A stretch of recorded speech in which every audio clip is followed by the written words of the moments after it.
Hello there. It's your girl Valerie Mason Chase, and welcome to another episode of Marriage Beyond the Breach. I thank you so much for those who are watching live or whether you watch later. I appreciate each and every individual who shows up. Um, I say this at the end sometimes. Hey, Nicole, good to see you. Thank you for showing up, sis. Um, Subscribe, like, and share. Y'all know how to do all that social media stuff. Most of y'all who watch are much more adept at it than I. So, subscribe, hit that notification bell so that you can be notified when there are upcoming podcasts. Uh, like and share. Do it here on YouTube, do it on Facebook, do it on Instagram, do it on TikTok. Everywhere you see Marriage Beyond the Breach, connect with us. So tonight, two things. First, I have a new person who's going to be with us this evening. Y'all know I talked about her last week, right?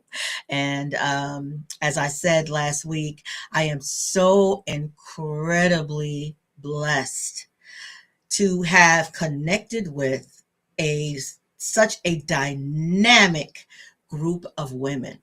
And she is no exception to that. But we're going to be talking tonight about something that a lot of us may have experienced at some point, but didn't exactly know what it was or how to label it or what to call it. And that is emotional bypassing.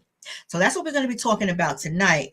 But first, I want to bring on the newbie. I told her I'm bringing her on first because, she's a first timer. So none other than Miss Natesha Jones. Hello, Hey, hello, Natesha. hello. How are you? Thank you for having I am, me. listen, I've been after you for a while to be on here, and we finally were able to connect in terms of scheduling and whatnot. Yes, So, yes. since you're here for the very first time, if you could please just share with the viewers whatever you want them to know about Miss Natesha Jones.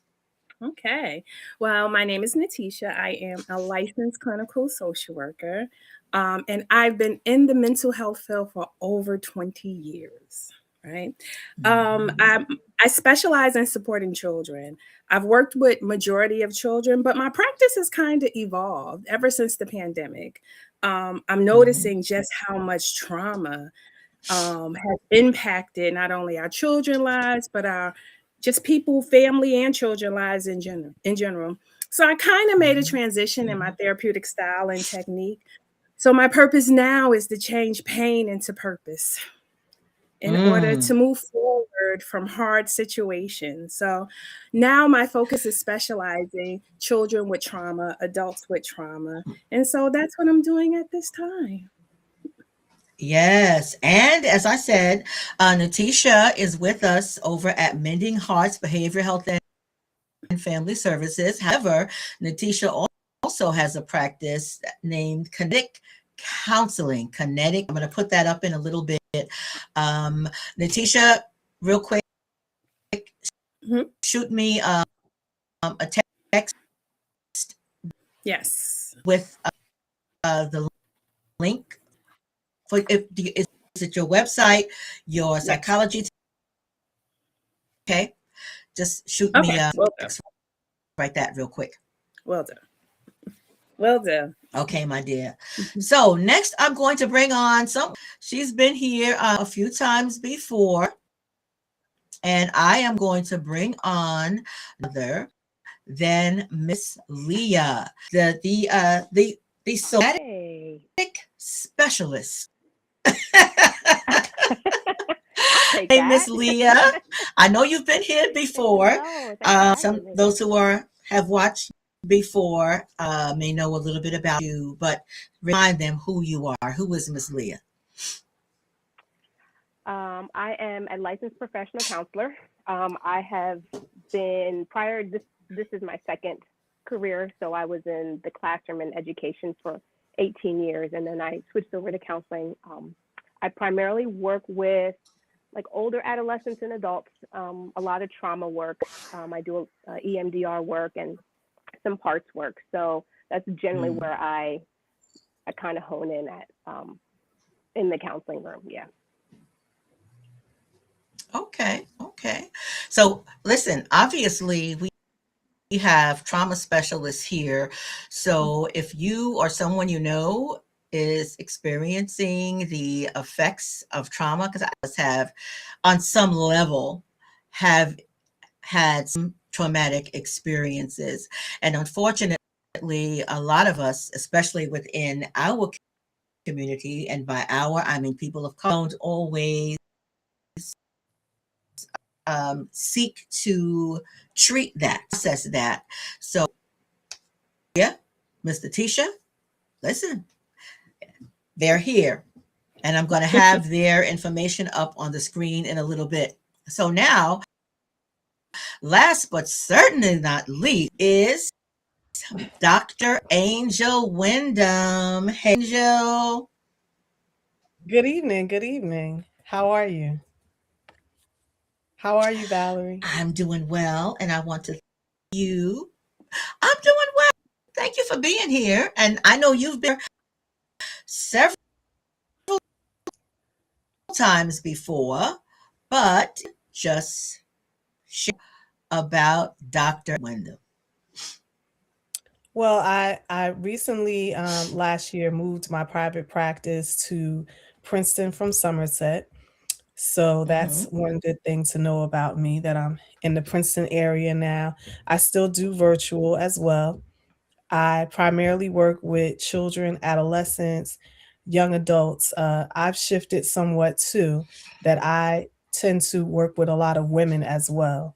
And so that has been something that I've Mm-hmm. grown into working with women, whether it's with trauma, whether it's with depression, anxiety. That has Mm-hmm. been a niche of mine that I've kind of grown into.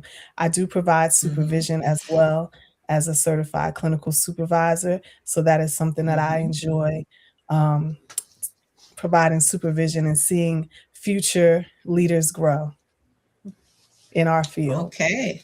Hmm. Thank you so much, Dr. Angel. And Dr. Angel as well has a practice outside of Mending Hearts. And that practice is New Creation Counseling Services. New Creation Counseling Services. You Okay. put us all Yeah. out there. All right. And you know what, Leah, I didn't ask you. Do you have a practice outside? You have a practice outside of Mending Hearts as well. So we got to get I yours up do. there. Okay. Yes. Mine, I am Cultivated Wellness. Yes, I And remember that so, now. yes. So you can find me. I said it before. I'm on Instagram, not consistently, but people can find me through the platform Headway or psychologytoday.com. I'm on both of those. Okay, fantastic. So, as I said, tonight we're going to be talking about something called emotional bypassing. And I just want to put this out for the young ladies. When I have guests on, and there's more than one, when I throw a question out, there's this Christian girl politeness where nobody wants to speak up first. I want to encourage y'all to speak up and be very vocal. So, and anyone can answer any question. Okay. So, from a clinical perspective, how do you define emotional bypass, and what differentiates that from healthy emotional regulation or emotional maturity? And anyone can answer. Okay. Well, I define emotional bypass. It occurs when people use healthy sounding coping strategies. The Mm, goal is it sounds healthy. It sounds very, very good. Like you think a person kind of got it all together. mm-hmm, But they're actually strategies to escape emotional discomfort mm, instead of engaging in the feeling, understanding the feeling, kind of managing the feeling. It sounds like emotional regulation, but it's not. mm-hmm, mm-hmm, Um, it can sometimes be faith based. Oftentimes it sounds like just give it to God, child, Hmm. mm-hmm, right? mm-hmm. Or it can be Mhm. like, you hear it all the time. I know sometimes in the faith we call it Christianese, right? Yes. And it's Yes. just let go and let God. Mhm. But Mhm. we don't actually deal or process the emotion. We skip a step in the healing process. And Mm. therefore, that's why we call it emotional bypass. Bypassing. Yeah. I like to explain it to clients as trying to jump to the solution, or Mm. jump to the gratitude, jump to the silver lining, right? And so, Mhm. kind of what Natesha was saying, that we, like, something uncomfortable or bad or distressing or traumatic happens, and we jump to, but you know what? I really shouldn't complain. Mm-hmm. um, Right. or when we talk about the Christianese, right? Like, God gives his toughest lessons to his strongest soldiers, right? That those Mm. kinds of, Yeah. we jump to what we think is the silver lining or the lesson. And so it's, instead of going A, B, C, we kind of go A to C. And Yeah. so, Mhm. Mm. and that's the bypass. We bypass B, which Yeah. is actually being with the uncomfortable emotion. Mhm. I have Not a that I we're have going a to stay there forever, but Mm-hmm. we do have to stop there. We do have to mhm. stop there. Right. I have clients that I often have to talk about what was the feeling when this happened. I have clients that Mhm. intellectualize, and that's emotional bypass Mm-hmm. when you kind of tell the story without the feeling. And I'll Yes. have to say, but wait a minute, let's go back. When you said this right here, what was happening for you emotionally when that happened? Mhm. Before you, Mhm. tell the rest of the story, let's hear what the emotions were, and they'll say, "Oh, I didn't even stop to feel. I didn't even stop to, recognize what I was going through internally when Yeah. certain things were happening." Yeah. Yeah. Yeah. It's the epitome of survival mode, being Mhm. Right. emotionally Yes. in Absolutely. survival mode. Absolutely. Yeah. Yeah. I just And want I to give a think quick even shout just, out to my sister mhm. Jackie. Hey sis, thank you for watching. Love you. I'm sorry. Go ahead, Miss Leah. When Natesha mentioned survival mode, I think there is certainly, at least in the Black community, a historical component that we probably should recognize, which is, for centuries we did not have the space to have Mhm. these emotions, right? It wasn't an option. We had to Right. just keep going. And Yes. so what gets passed down through the generationally is, sometimes it's an unwillingness to, but I also think there's it's a skill that may Yes. not have been taught, right? If historically we have known, you know what, like, it doesn't matter that this happened. Like, I got to get up and go to work. I got to get up and do nothing. Right. One person don't Absolutely. stop no show. Mm-hmm. That the skill of stopping and feeling is not even one that's been taught to us. Mhm. So I just want to throw that part in there. I I Yeah. think I there's I historical agree, aspect. Leah, that even That's some good. children clients that I've had, their parents have told them, "Stop, that's nothing to cry about. Don't cry Mhm. about that. Mhm. Or I'll Mhm. give you Mhm. something to cry Mhm. about." Yeah. Yeah. Hmm. You Absolutely. know? Or Yeah. But what's I think crying gonna unbeknownst do? to us, yeah. Yeah. To us, it has an impact because it manifests itself in anxiety or even spiritual burnout. Yeah. Mhm. Right. So Yeah. emotional numbness, it manifests itself in those things because you didn't go through Mhm. the process, because there are steps to healing. Yeah. Absolutely. And I really like what you said, Leah, about children. And that's a difference between my generation and some of the younger people who are having children now. Because in fact, I saw something on social media a couple of days ago that I sent to my daughter-in-law, and there are several charts that you could hang up on the wall to teach children about emotions and how to identify emotions and how are you feeling today, and when this happens, if you're having a really big emotion, how do we address that? And I absolutely love that. Now, when I was a parent, I'm a listen, hand to God. I wouldn't have practiced that. I didn't know about it. Mhm. It didn't even occur to me to do something like that. But now, not only as a grandparent, but as a mental health professional, I recognize that that is so needed, especially for our children, because a lot of that, well, you shouldn't cry, and well, what are you upset about, and all that is still going on today. Yes. So yeah, I really like that, and the fact that you guys see children, which I have to be honest, that's not my gift, and I recognize that, but I applaud so much those who are gifted in treating children and dealing with children and helping children to uh, to to name, to deal with, sit in some of the emotions that they experience. So my hat's off to you guys. I would say my scarf off, but y'all don't want to see what's up under there. So anyway.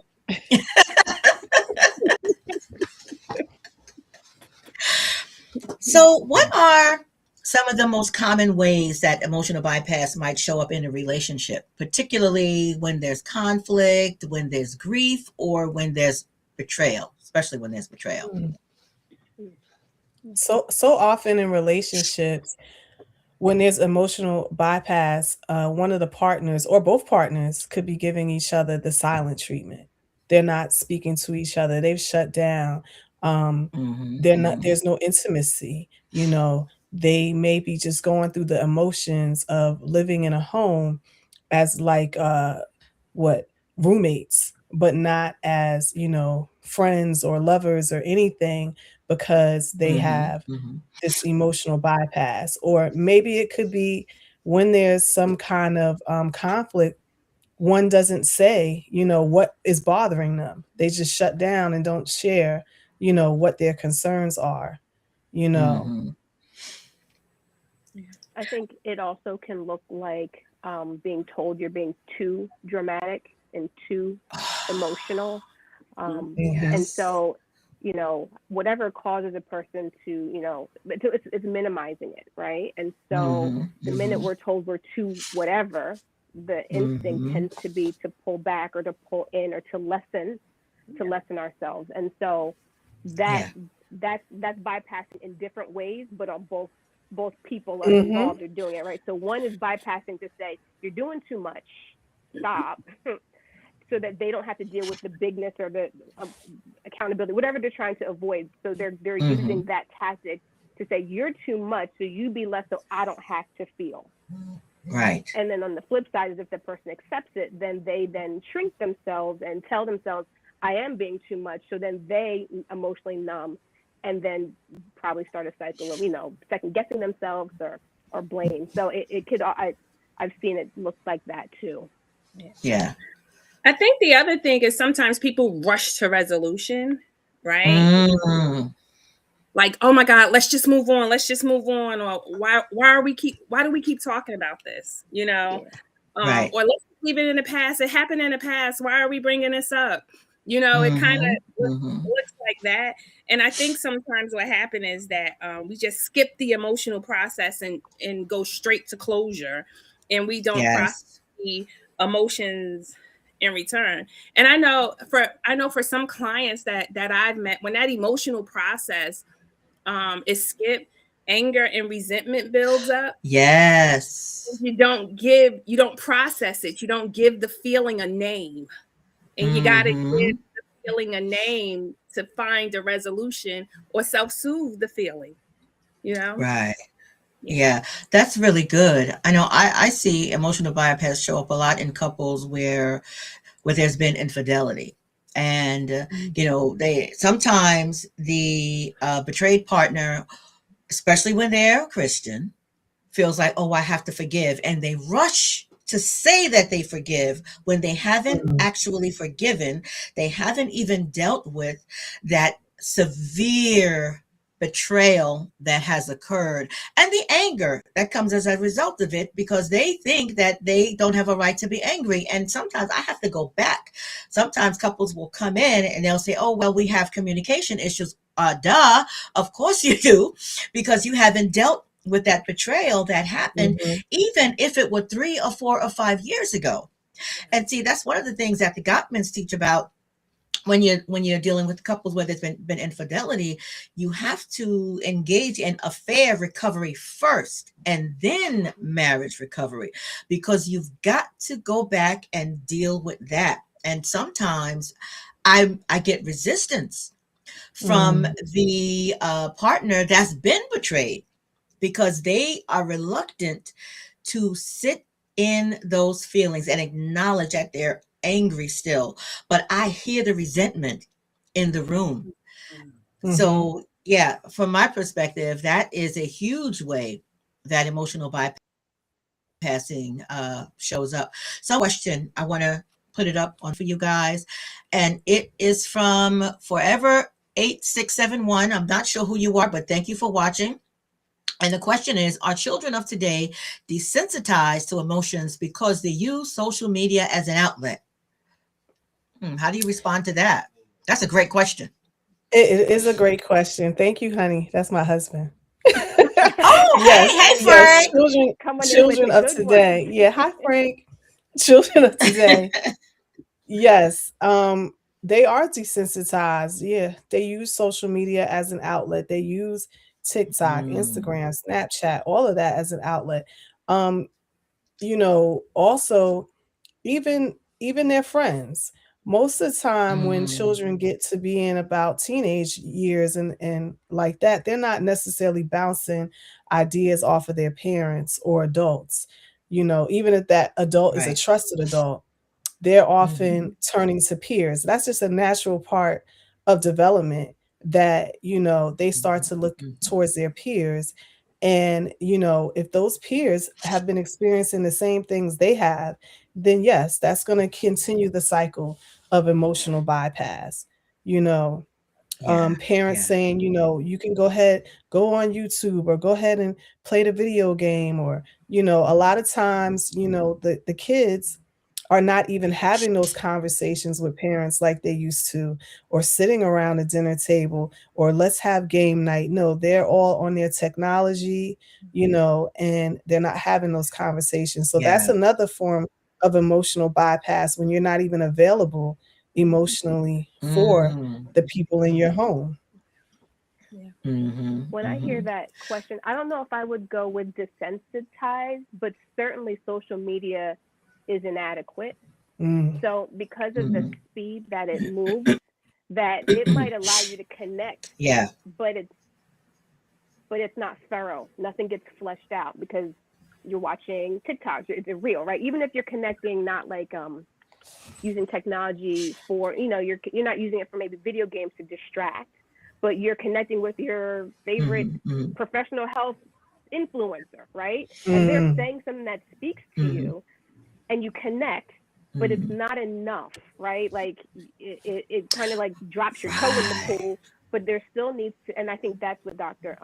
Angel was speaking to, is that there needs to be Mm, more conversation. That's where community comes in, as opposed to only having community Yeah. in these snippets.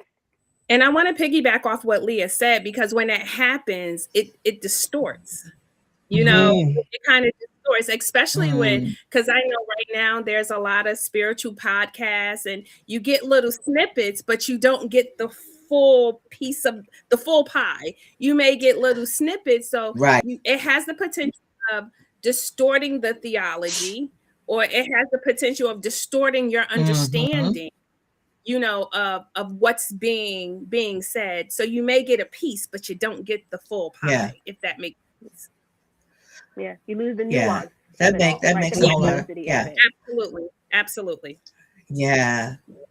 That's really good. And Frank had asked even for adults, and yeah, that can apply and does apply to adults as well. I have had couples who communicate via text and reels, and I have to tell them stop, stop, because could find a reel or a short or whatever the heck it's called to support whatever position or mhm, preconceived notion that you have. So you haven't really done anything Yeah. other than maybe stir the pot and add some fuel to a fire that's already festering. mhm, So yeah, I think we have to be careful And I think it bears investigation because even some social media influencers that I may listen to on a regular basis, I listen to a lot of their stuff. I don't listen to just one thing because one thing to me doesn't fully capture where that person is coming from, what their mindset is, what their real beliefs are.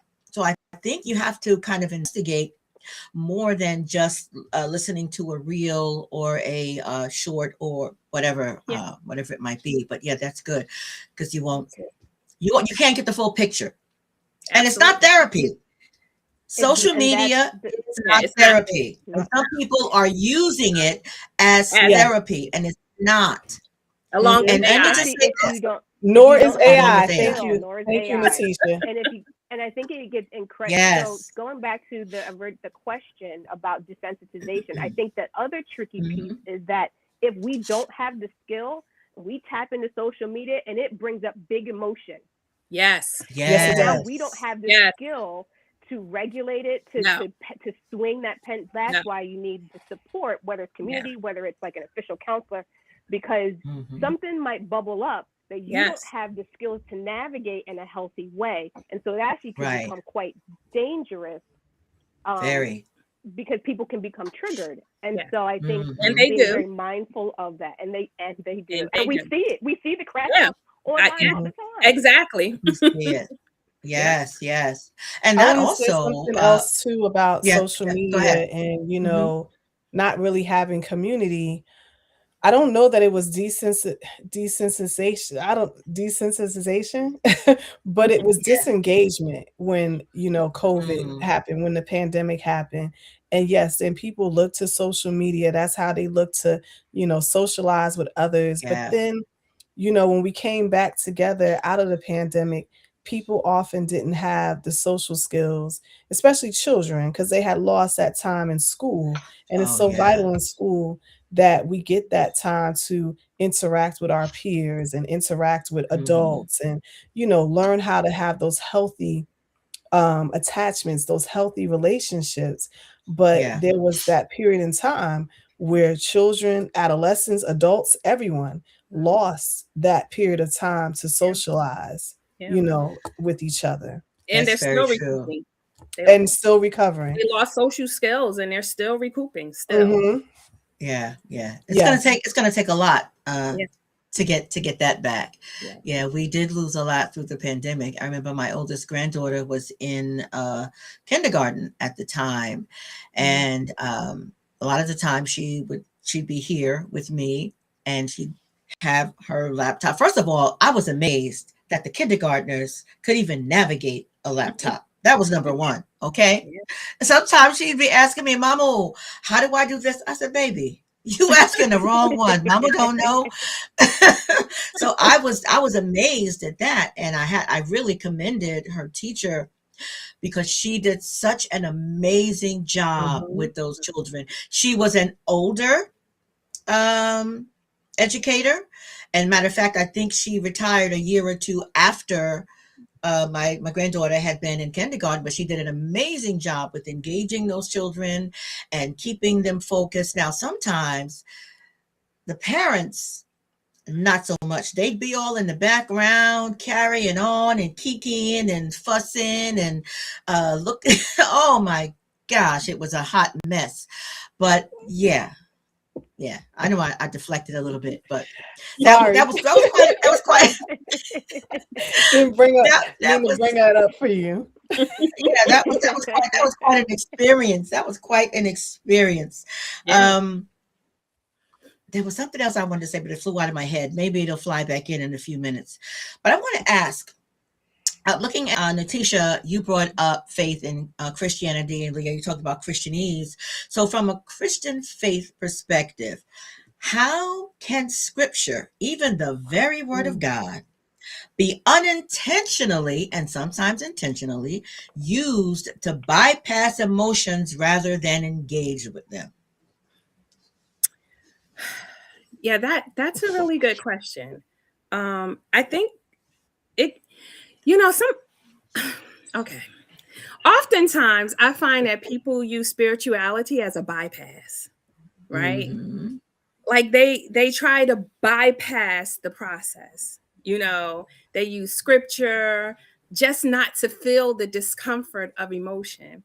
But um, Mm, the goal of the word was not for you to bypass emotion, right? Mhm. Even right. God had emotions. When we think about in Genesis 6:6, and when God was looking at the land and all of the violence, he said that he regretted, Mm, had made humans, like he had remorse.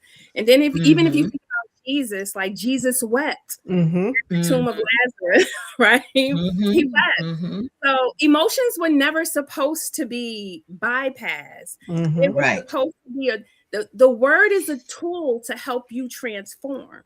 Mm-hmm, The goal is transformation and not necessarily a bypass. So to right. feel and embrace and to engage in emotion is the process Mhm. Mm-hmm, to healing. But oftentimes you'll see people who will use spirituality as a shortcut, you know, Mm. Mhm. yeah, or an excuse not to go through the move through the process to heal. And right, in right. But the spirituality, the word is the tool. It's the rule book, so to say. Mhm.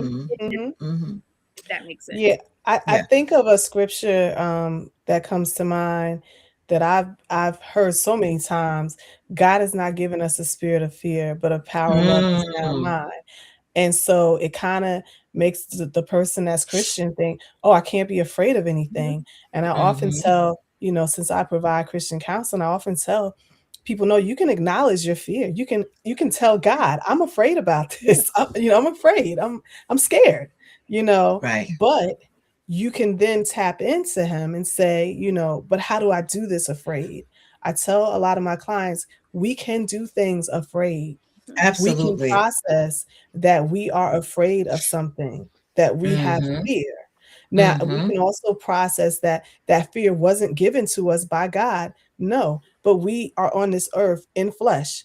And so there's a lot of things that were not given to us by God, right. but they happen to us because we're Mm-hmm, in this world.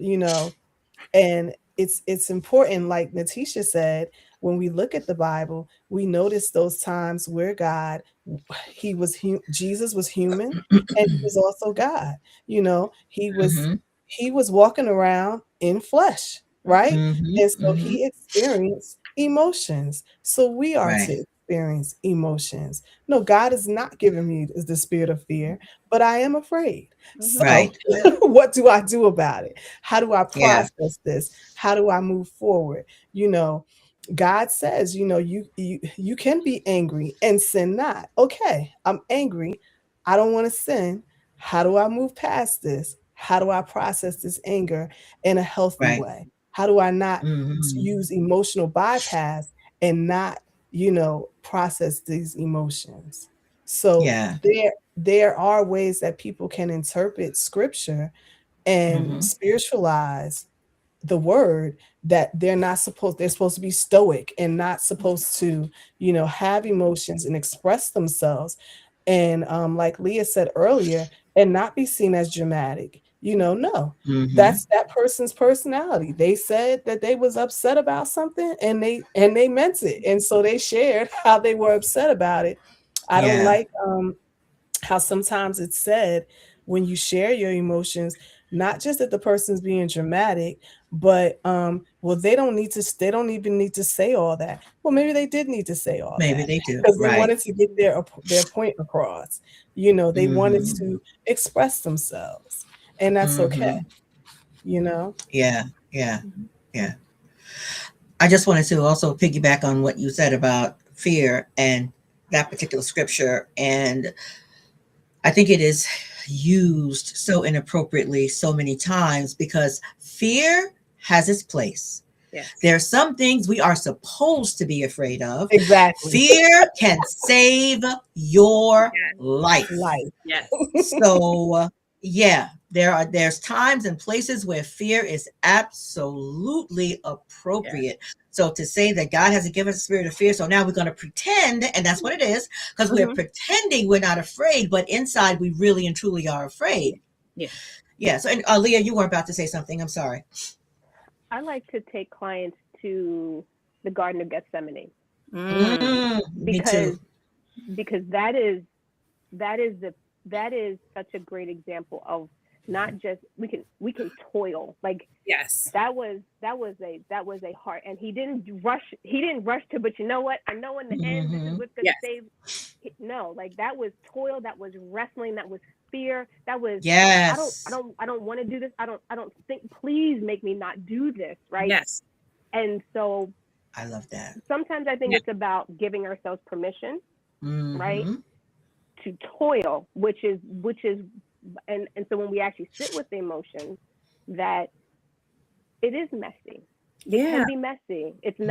It's not neat all the time. No. We have conflicting feelings when it happens, right? Part of me feels this way, but the other Yeah. part of me feels that way. And to be Hmm. able to hold all of that and allow it, because we literally watched Christ go through, Yes. Mhm. Yes. here's my situation. Yes. I don't Yes. want to do it, Yeah.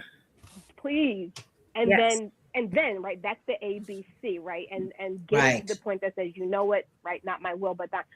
But I think allowing them to see that this process, that didn't happen because we read it in 3 verses. Yes. That Yeah. took all night for him, Yes. Yes. All nights. right, All night. Yeah. all Yeah. night Lamenting lamenting. can be ugly, but Yes. the journey is rewarding. You know, Yes. because Yes. on the other side of lamenting, there's healing. Absolutely. And I love the whole idea of lamenting. Look, we got a whole book about lamenting, okay? It's Hmm. named Lamentations. Okay. you know? Yeah. So there is a place for that. And I remember one of my professors at Cairn, oh gosh, I cannot call his name right now, but he taught family counseling, and he spoke a lot about lamenting. We spent a lot of time talking about that because I think lamenting it's a lost art Mm. because we are so reluctant to be that raw and to be that real and to be that open and to cry out and just let it all hang out, so to Mhm. speak, emotionally. There's a place for it, and it can be extremely healing. Yeah. Mhm. Yeah. Can be Absolutely. extremely healing. Okay. Absolutely. What about, let's say you got a couple, and one of them says, well, you know what, we don't need this counseling stuff, we just need to pray more. But in the in reality, they are still experiencing unresolved emotional disconnection.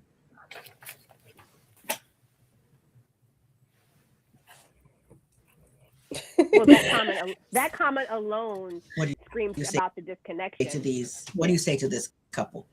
One of them says we just need to pray more.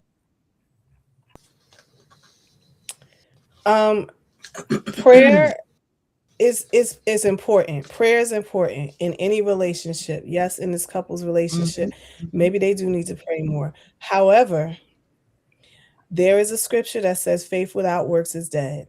Hmm. So we can pray, Right. yes, but we need to do some practical things as well. So that Mhm, way we can, mhm, get to a resolution for whatever it mhm, is mhm. that the conflict is. You can't just say, I'm going to pray about something. You have to you have to take some action and do Yeah. something to move the relationship forward. Yeah. And that's a way, if you say, I'm going Yeah. to pray about something, that's a way to do emotional bypass as well. That's a way to over spiritualize the Spiritualized. situation. There, Yeah. there's a story in the Bible that you see someone in need. You don't just walk past them and say, I'm going to pray, pray for your needs, but you Mhm. find what you can to help that person with the Right. things that Right. they need. You know, we can think of the story even of the Good Samaritan. Mhm. The Mhm. Good Samaritan helped. They didn't just say, let me just walk by this person in need. So Right. we're in relationships. marriage relationships, couple relationships, we're to Mm-hmm. say, I need to work on some things with me, and you need to work on some things with you, and we need to work on some things together. And Together. sure, we Yeah. can pray more. We can Mm-hmm. schedule to pray in the morning and pray at night Mm-hmm. or whatever. But we Mm-hmm. do need to do some things in between that time to work on whatever that Absolutely. conflict is, because that's just a Yeah. way of emotional bypass, Yeah. another Mm-hmm. way of doing it. Yeah. Yeah. Yeah. I think when prayer is the only strategy, although a very important strategy, when prayer is the only strategy, Only. it can function as emotional bypass. Hmm. Mm-hmm. Yeah. Oftentimes, I think many couples feel like if they share the same faith, then they share the same emotional connection. And that's not necessarily true. The emotional connection requires work, you know, Right. Yeah. it requires It vulnerability, absolutely does. attunement Yes. requires work. Yeah. All of that. It absolutely positively does.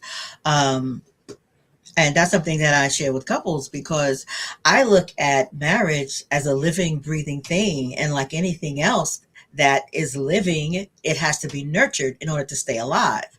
You have to nurture that relationship. You can't just ignore one another. You can't just speak ill to and about the other. You can't just each go in separate directions and not pay any attention to each other and expect to have a healthy relationship. It's not going to happen. You've got to nurture that relationship in order for it to have life. And I think that most couples, unless there is something really wrong, really, really, truly wrong, most couples want to have a healthy relationship. Otherwise, why get married Yeah. if you don't want to have a healthy relationship? But I think sometimes we get we get into those relationships, we get into the marriage with an unrealistic expectation Yeah. of what the requirements are or what is needed in order to have a healthy and mutually loving and satisfying relationship, not one that's one-sided or not one that's toxic. It does require some work and some effort.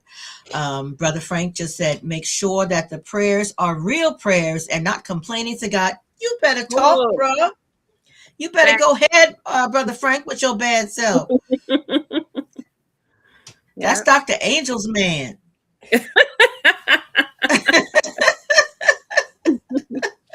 Yes, not complaining to God. Yeah. And sometimes couples will do that. And sometimes, even when I will have them in session, sometimes I'll have them pray together in session, especially if it's been a particularly contentious one.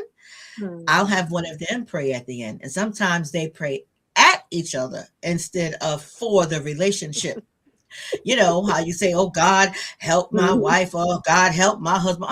No, no, no. We're gonna pause right there.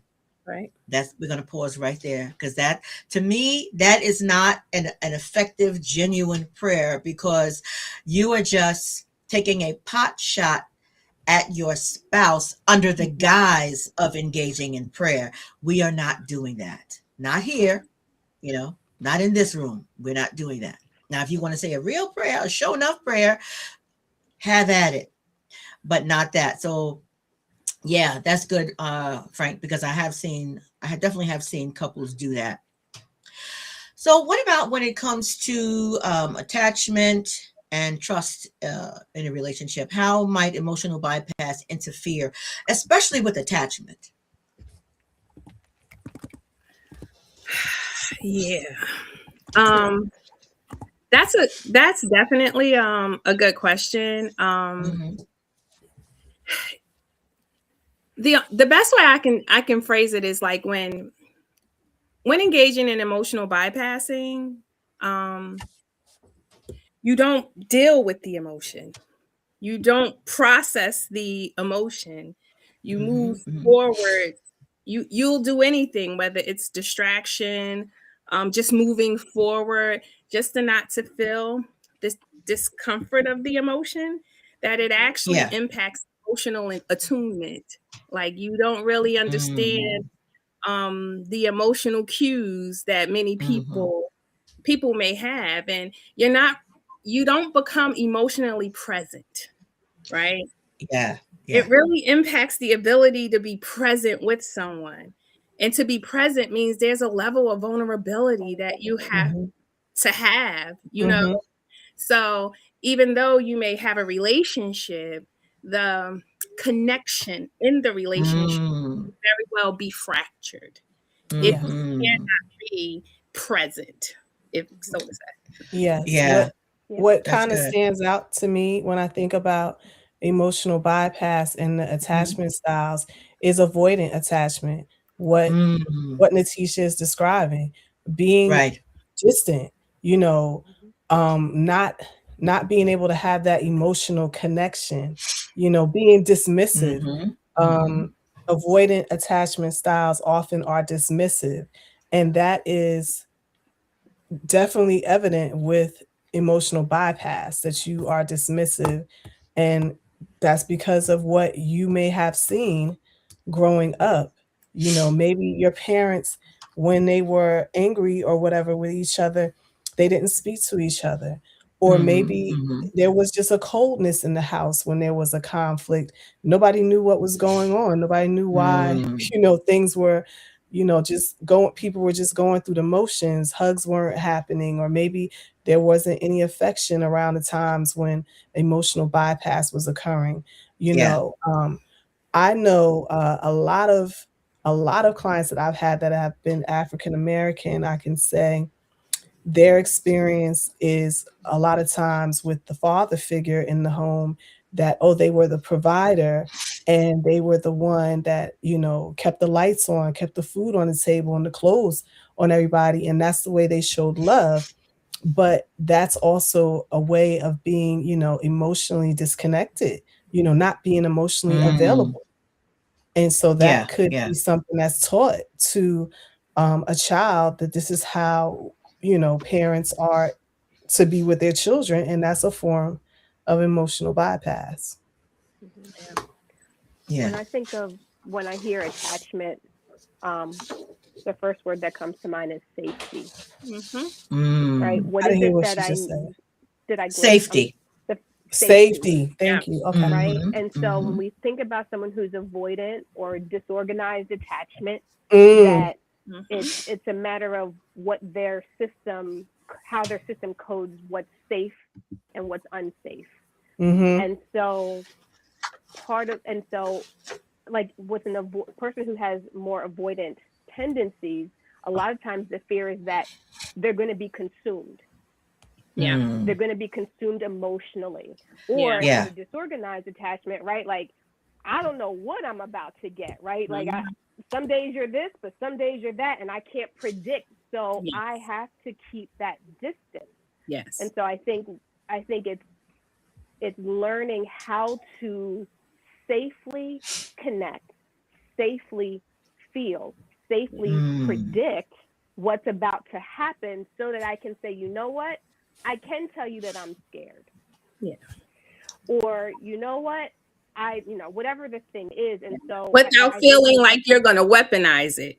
without your, right, because that, yeah, I don't trust that. That I doesn't don't feel trust it. safe to me. Yeah. And so whatever we've Right. learned Right. in our family of origins, about how to be emotionally safe, a lot of times we have to learn the skill of um, vulnerability. We have to learn the skill Mm-hmm. of feeling emotion, because if it's never been safe for me to feel emotion, I Yeah. don't even know where to start. Yeah. Yeah. mhm, Yeah. And Yeah. so, when we do like trauma work, right? Mm-hmm. Trauma work is about that pendulation, right? So like, I'm gonna lead you to something a little uncomfortable, and then we're Yeah. going Mm-hmm. to pull back so you Yeah. can learn, oh, I can feel this, and it's not going to take me down. Yes. I'm not going to stay here forever. And so the Right. body gets accustomed to, okay, I can handle this, and I'm not going to drown. And I'm so I Right. safe. think Still I'm still safe. I'm safe safe. even though I'm uncomfortable, I'm right? uncomfortable, Comfort but is, I'm safe. Yes, Because Yes. in comfort and trauma, safety you are, can't understand the difference yes, between discomfort and yes, safety. It's all correct. mixed up together. Oh, So it's Mex. Yes, really about Yes. pulling it back, and it's really a beautiful dance. it is.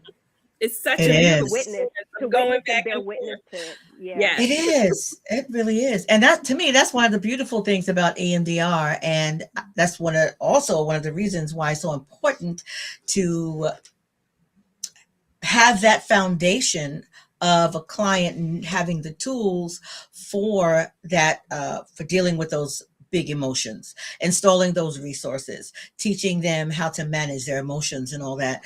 I've had to have that conversation with a couple of clients who come specifically for EMDR, and I have to explain to them it's a process.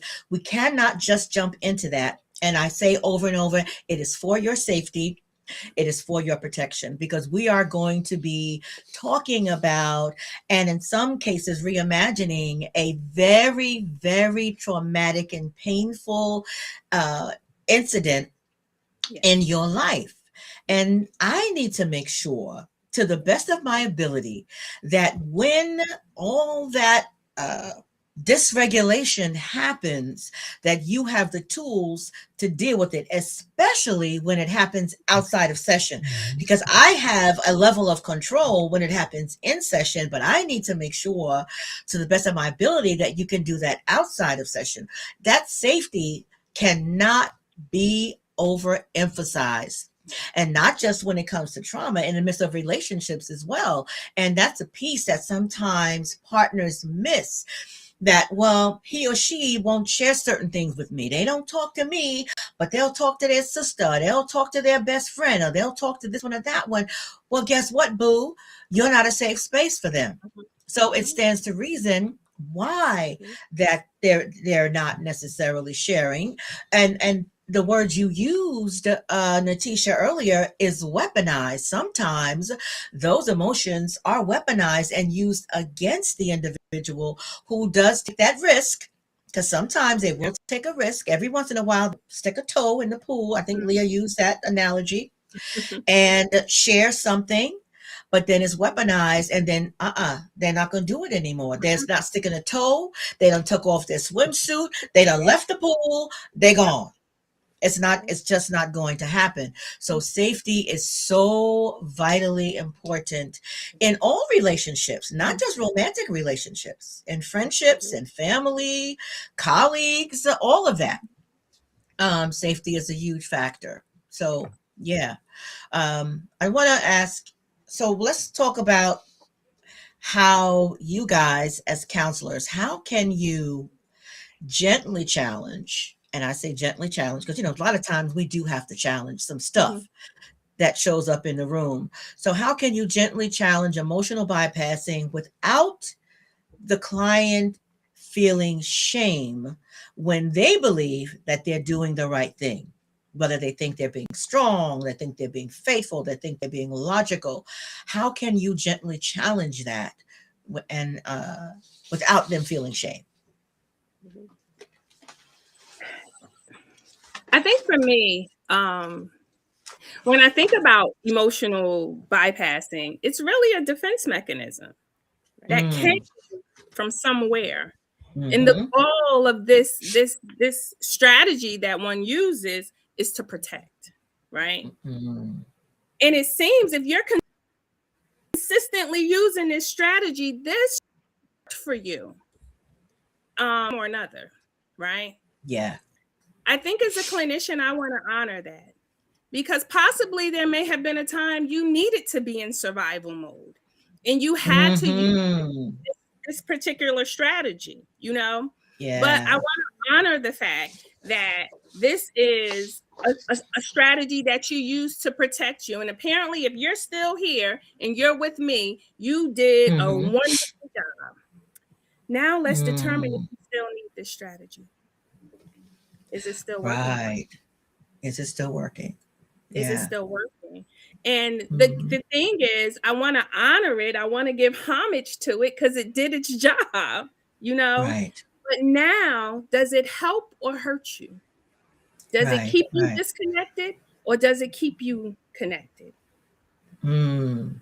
and being able to walk the client through that process, Mm-hmm. Mm-hmm. and possibly setting this particular skill aside because you don't need it anymore, and helping them realize that you don't need it anymore because you're safe. And Right. Right. oftentimes, when you use this particular strategy, you do it because either you may be physically or emotionally unsafe and you have to protect you. Mm. And that Mm-hmm. may Mm-hmm. very well be valid. You very well may have had to protect yourself, but you're safe now.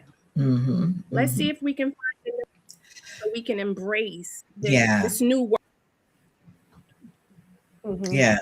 That's good because, like any defensive mechanism, it works until it doesn't. Yeah. Mm. Because Yeah. eventually it just won't work anymore. Yeah. Yeah. Yeah. That's good. That's good. I know whenever having to confront a client about anything, I guess just piggybacking off of Natesha, in social work school, we were taught to validate, validate the Mm-hmm. client, validate what they're feeling. I'm sure in any mental health counseling school or whatever have Mm-hmm. you, Mm-hmm. you're taught to validate, you're taught to join the client, and you're taught to have empathy, with their situation. Yeah. So before even, saying, oh, well, that's emotional bypass, or, I don't think I would ever even say that though. Right. But I want to first validate, what it is that they have experienced, and how they dealt with it, and, you know, what that season may have been like for them. We all go through certain seasons. We all Mm. have different things that occur to us, and how they made it over. I often like to tap into resiliency, and how Mm. they had the strength to overcome whatever that situation was. And then now let's go into, you know, what are some of the lessons from that situation that you can now, still tap into, and the feelings around hearing. A lot of times clients will say, "Wow, I never even thought about, processing, and I never even thought about that I had strength because Mm. I was just surviving. I never thought about, Mhm. Mhm. other people Mhm. didn't, learn the lessons, or didn't get to the other side of certain situations that I've Yeah. overcome." So just kind of validating, um, and that's a way of modeling and being present with them, and being able to help them with emotional bypass. Sometimes my clients will come back and say, "I told my family members that my counselor validated me, and told me about myself." And I'm like, "Okay." Told me that it was something that I actually went through, and Yeah, yeah. they feel good, then they can start to break that wall down, and break down that emotional bypass. Yeah. Yeah. I think That's I good. think That's good. something that I work with clients is the the act of noticing. So when it's so reflexive, right? It's what they've done. It's been their go-to way of protecting themselves. Is, hey, did you just notice that you just gave Mm-hmm. some very positive word? Like you were very grateful. Did you notice that, right? And because I think once they're at a place where they say, um, I'm ready to shift, right? This defense mechanism doesn't work for me in the same way anymore. Mm. Once they're there, right? And so that's a whole step in and of itself, is getting them Yeah. there. But once they're there, it's helping them notice when they reflexively go into that, because that's when Mm. you say, hey, let's like I hear that. Hold on to that. We're gonna Yeah. go back to Yeah. this for a second, Mm-hmm. right? And so, or noticing how their body feels, like, oh, I don't know. I was told I should be grateful. Yeah, did you clench your jaw? Did your eyebrows go up? Did your Mm-hmm. posture change? Oh, okay, Mm. that's your body sending you signals. So even though you're thinking I should just get over this, your body is actually telling you something Yeah. else is Yes. going on, right? And so once people get to the place where they're like, okay, I need to look at how I use bypassing, then it's let's practice noticing what it looks like and sounds like for you, so that you know, Right. oh, I did it. There it is. Like I have a client, and one of their signals is when they say the phrase "I'm fine," and when they Yeah. say "I'm fine," that's it. Right there's your bell. Right there. Yep. Some I don't know what just happened, but something just happened Yeah. because I don't say "I'm fine" like that if I'm actually fine. Mhm. I do Mhm. Right. that. Yeah. Yeah. Right. That's good. That is so good. And things like that do occur when people say, "Oh, well, I'm okay," or they say, "I'm good," or Mhm. it's all right, or Yeah. It whatever. Yeah. it is what it is. Mhm. It is what it is. Ooh. Yeah. Yeah. Yeah. But then I ask, okay, so then what is it? Yeah. If it is what it Or is, then what is it? or what was that? What just happened? Tell me what Yes. happened in your body. What was that? Because Yes. it's not is what it is. It's not that. Absolutely. Absolutely. Because you can see everything. You can see the change. Yeah. And even in a virtual session, you pick Yeah. up on a change in countenance, a change in posture. You can sometimes I see bodies tense and sometimes I see them shrink. I see them pull Mm. back and then sometimes they'll Yeah. sit like this. I'm good. Mhm. No, boo. I'm sorry. You're not good. Yeah. Yeah. We got to pause. We got to talk about this for a minute because there is Yeah. something just happened and we need to pause and talk about what it is. And Or they when there's a deflect. couple, I'll check into the other one and say, listen, I just need to sit with your spouse for a few minutes. Are you okay with that? Mhm. Never has anyone said no. I mean, I ask, Yeah. I anticipate they're going to say yes. I don't know what I'll ever do if they say no. I'll,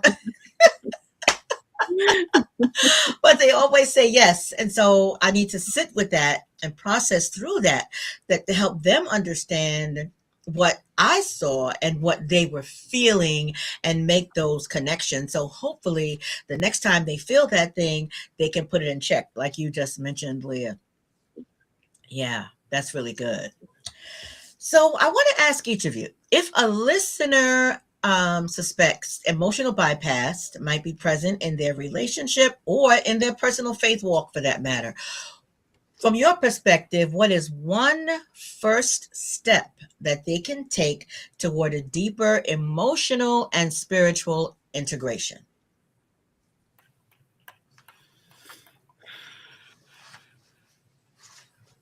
I think the fact that they I think. notice it is evidence Mm-hmm. that they've already started seeing the pattern, Mm, right? If they know, oh, I think I do this, you've already started interrupting that process of bypassing. So Yeah. validate mm-hmm. like that, like good for you, because you've already Yeah. started being willing to look like, oh, Yeah. I think I do that. So I think that's recognizing that that is a step in and of itself. Mm-hmm. Mm-hmm. Yeah. Yeah. I agree with Leah. I think just being able to make the pause, acknowledge and name the actual feeling. Like, wait a minute, what was that? You Yes. know, Yes.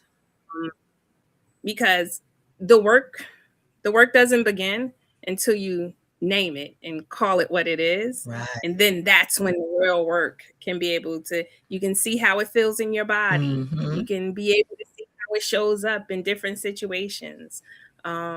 What triggered it? Yes. Now that you know what it is, and now that you know how it feels, what Mm-hmm. triggered it? You can be able to process with your counselor all of these things once you can pause, name what you're feeling. Yes. And even if you don't know what it is, you can even talk about the how it felt in your body. So we Mm-hmm. can assist with processing and gaining a greater awareness of it Yeah. without fixing, Without fixing. without reframing, without spiritualizing Mm-hmm. it, Mm-hmm. being able to name it and experience it. Mm-hmm. Mm-hmm. I agree with Leah and Natesha that they've already made the first step, that they acknowledge that they have been, using emotional bypass. And if they don't have a therapist, to get a therapist that they can talk to some of these, talk about some of these things. It is a process. They can work through that process with their therapist on ways to, work through certain emotions, work through, certain triggers. A person could be a trigger, and how to, manage working Yes. around dealing with certain people in their lives. So I think, once they find out that, this is something that I've been doing, going and seeking out therapy and working through that with Mm-hmm. a therapist is, is it something that's functioning for you, or is it Yeah. not? Some people use emotional bypass and it's working for them. Mm-hmm. Okay. Mm-hmm. In some way, shape, or form, it's working for them. And so, Yeah. just being able to talk about that with a therapist, not going to social media, not going to their friend Mm. or even their therapy friend. When I'm off the clock, I'm off the clock. I don't want to talk to you about, Mhm. of course, I'm your friend or your sister or daughter or whatever, but get yourself a therapist and work through those Yes, things. yes, absolutely. That's good. That's good. Well, ladies, first, I want to just thank you all again for being here this evening. Those who are still with us, I want you please to give a huge thank you and shout out to all of our amazing guests, but especially Miss Natesha, since this is her first time here, because we want her to come back again. So a huge shout out. So I want to just take the last few minutes for each of you to talk about your practice outside of Mending Hearts, because I talk about Mending Hearts all the time. Mending Hearts Behavioral Health and Family Services in um is it Burlington? Yes, you could say Burlington or Burlington, Florence, New Jersey. Burlington, Yeah. Florence, New Jersey, where our fearless leader Dr. Danita Thompson is the founder and CEO, but each of us also has a practice outside of Mending Hearts, and I want to take some time for each of you to talk about your practice. And Ms. Natesha, I'm going to start with you, and I hope that I spelled this right. Yeah. Go ahead, Ms. Natesha. Hi, my practice is kinetic counseling. Mm-hmm. That's where I work with children, young adults, and adults. My focus is trauma, things related to trauma, whether it is anxiety, depression, and also eating disorders, because that is a Mm. trauma based. I work with clients there. Um, Angel, how long? I've been in practice for about a year and a half now. Wow, About fantastic. a year and a half now. We're still building. Um, but that Mm-hmm. is Mm-hmm. me, kinetic counseling. In Latin, Okay. kineta means women who heal. There you go, because I was going to ask you to talk about that. Yes, Okay, women who heal in Latin. women who I heal. love that. How did you arrive at that name for your practice? I worked in education for 20 years, and Mm-hmm, I was mm-hmm. pulling a kid out of a classroom, and it was a Latin class, and the word kineta was up there, and I asked Mm, about it, and I thought it was beautiful. So it just from is. that, I love about that. yes, I love that. And you're in New Jersey also, and you do in person and virtual? yes, I do. Okay, I'm in fantastic. Princeton, New Jersey. Mhm. Okay, okay. Miss Leah. So cultivated wellness. You can find me on Psychology Today under my name, or you can find me using the platform Headway, which is a platform that allows people to easily connect Mm-hmm, with mm-hmm, clinicians and various types of clinicians, actually. So um, I tend to work with, like I said, upper adolescence through mm-hmm. adulthood.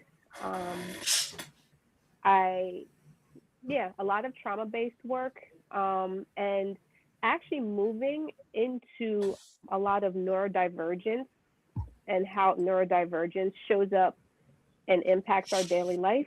Um, and so, Mm-hmm, mm-hmm. it, but generally in that area, and then obviously the trauma work because I do EMDR. Yes. Uh-oh. Did I freeze?